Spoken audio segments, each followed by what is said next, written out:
Lewis Hamilton a reçu une pénalité colossale après que la Fédération internationale de l'automobile a présenté de nouvelles preuves qui ont conduit à sa disqualification choquante lors du Grand Prix de Chine. La situation s'est encore aggravée pour l'équipe Ferrari, puisque Charles Leclerc a également été disqualifié, marquant ainsi une double disqualification dévastatrice qui a laissé le monde de la Formule 1 dans l'incrédulité. Ce qui avait commencé comme un week-end prometteur pour l'équipe, Hamilton affichant une vitesse impressionnante et Leclerc se battant pour une place parmi les 5 premiers, s'est transformé en un véritable désastre lorsque l'organisme de contrôle a lancé des enquêtes parallèles sur les deux voitures. Les investigations ont révélé 2 infractions techniques distinctes, entraînant des disqualifications immédiates.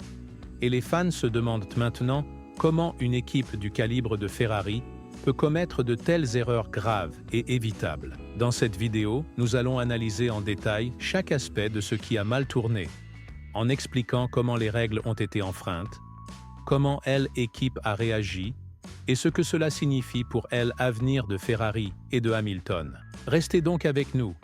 N'oubliez pas d'aimer la vidéo, de vous abonner à la chaîne et d'activer la cloche de notification, car il s'agit de l'un des développements les plus surprenants de la saison de 2025 jusqu'à présent, et vous voudrez suivre chaque instant.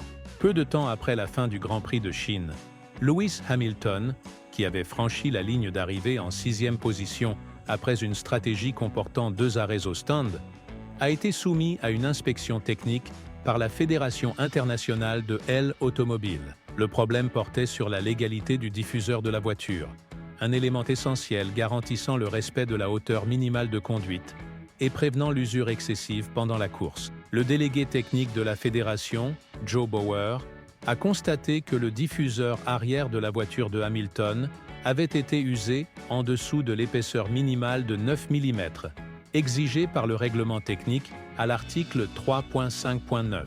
Les mesures étaient extrêmement précises, 8,6 mm sur le côté gauche, 8,6 mm au centre et 8,5 mm sur le côté droit, toutes inférieures à la limite requise. Il n'y avait aucune marge pour le débat ou l'interprétation.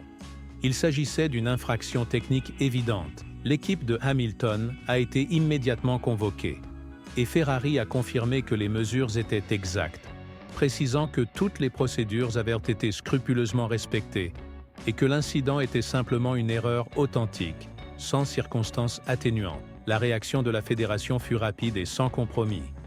Disqualification automatique. Si cela avait déjà constitué une grande nouvelle, surtout compte tenu de la réputation de Hamilton et du fait qu'il n'est pas la première fois qu'il est disqualifié pour usure du diffuseur, les problèmes pour Ferrari ne se sont pas arrêtés là. Peu après, la voiture de Charles Leclerc a également été signalée pour une irrégularité distincte. Cette fois, le problème ne concernait pas le diffuseur, mais le poids minimal exigé. Après une course intense, durant laquelle Leclerc a réussi à terminer en 5e position malgré des dommages à l'aile avant, Ferrari a installé une aile de réserve pour le contrôle technique post-course, conformément aux règles. Cependant, même avec cette pièce de réserve, plus lourde que l'original, la voiture était en dessous du poids minimal de 798 kg. Une fois le carburant drainé, la voiture ne pesait que 797 kg. Puisque l'aile de réserve était plus lourde que l'original, cela signifiait que Leclerc avait couru avec une voiture dont le poids était insuffisant. Une infraction grave compte tenu de l'influence directe du poids sur les performances. Encore une fois, les commissaires n'ont trouvé aucune circonstance atténuante, et Ferrari a accepté la décision, conduisant à la disqualification de Leclerc. Ce retournement de situation représente l'un des revirements post-course les plus durs de la mémoire récente, transformant un week-end durant lequel l'équipe avait accumulé des points précieux en une défaite amère. Cela a été particulièrement douloureux après l'élan pris lorsque Hamilton gagnait en confiance avec la voiture et que Leclerc affichait une performance régulière. Il convient de rappeler que ce n'est pas la première fois que Hamilton est disqualifié pour usure du diffuseur. Déjà en 2023, lors du Grand Prix des États-Unis, il avait été disqualifié, malgré une 2e place, en raison d'une infraction très similaire.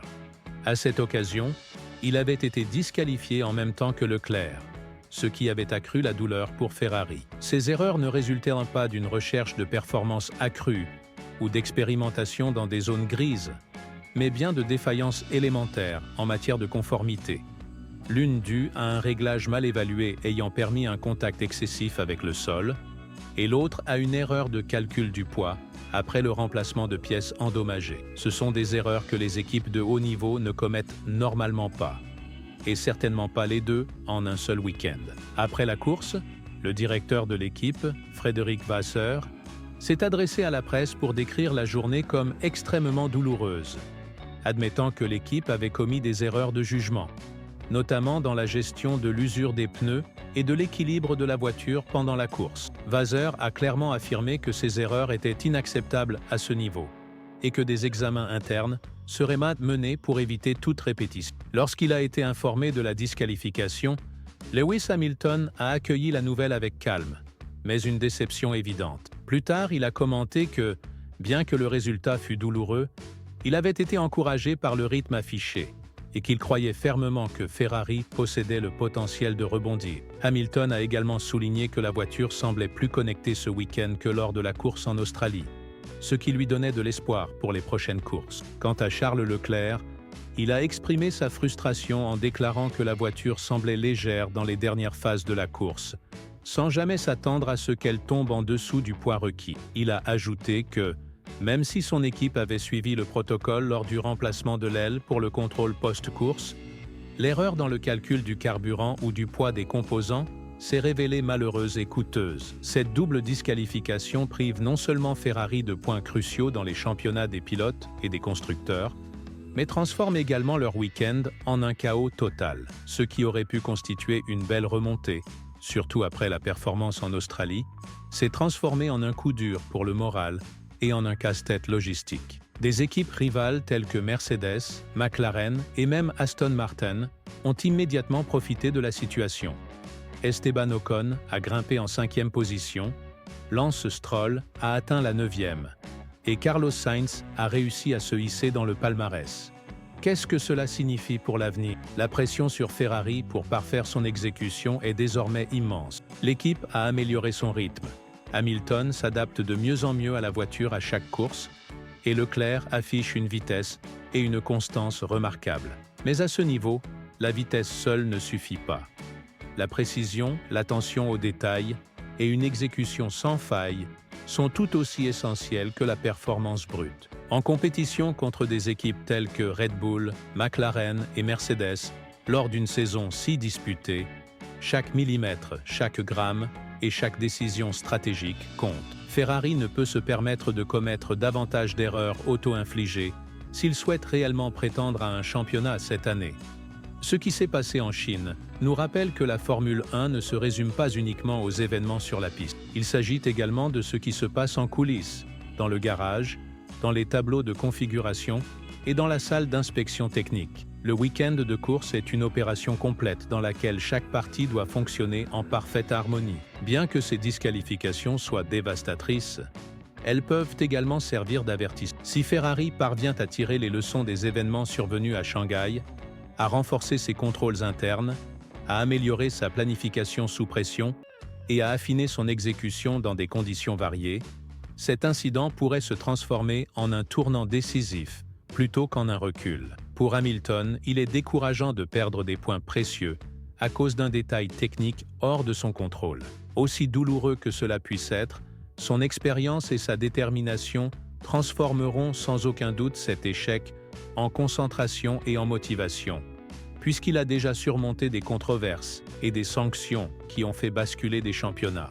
Pour Leclerc, le revers est tout aussi significatif, car après s'être battu avec acharnement, avoir géré des dommages et s'être hissé parmi les 5 premiers, il a vu ses efforts anéantis par une erreur de calcul du poids. Les deux pilotes convertiront sans doute cette frustration en énergie pour les combats à venir. Ferrari se trouve désormais face à une épreuve cruciale de sa structure et de son leadership. Frédéric Vasseur devra garantir une réponse rapide et efficace, non seulement en corrigeant les failles techniques, mais aussi en renforçant une culture d'excellence dans chaque détail, des procédures pré-course aux ajustements de configuration, en passant par les protocoles post-dommage et les vérifications de conformité. La marge d'erreur se réduit à chaque course, et ce type d'erreur ne peut devenir la norme. Laissez dans les commentaires votre avis sur cette double disqualification. Pensez-vous qu'il s'agissait d'un week-end chaotique isolé ou que cela révèle un problème plus profond dans le fonctionnement de Ferrari? Hamilton et Leclerc ont-ils légitimement confiance en ce projet ou cela pourrait-il annoncer le début de périodes plus difficiles? Et surtout, Ferrari sera-t-il capable de se rétablir suffisamment rapidement pour continuer à se battre pour le titre?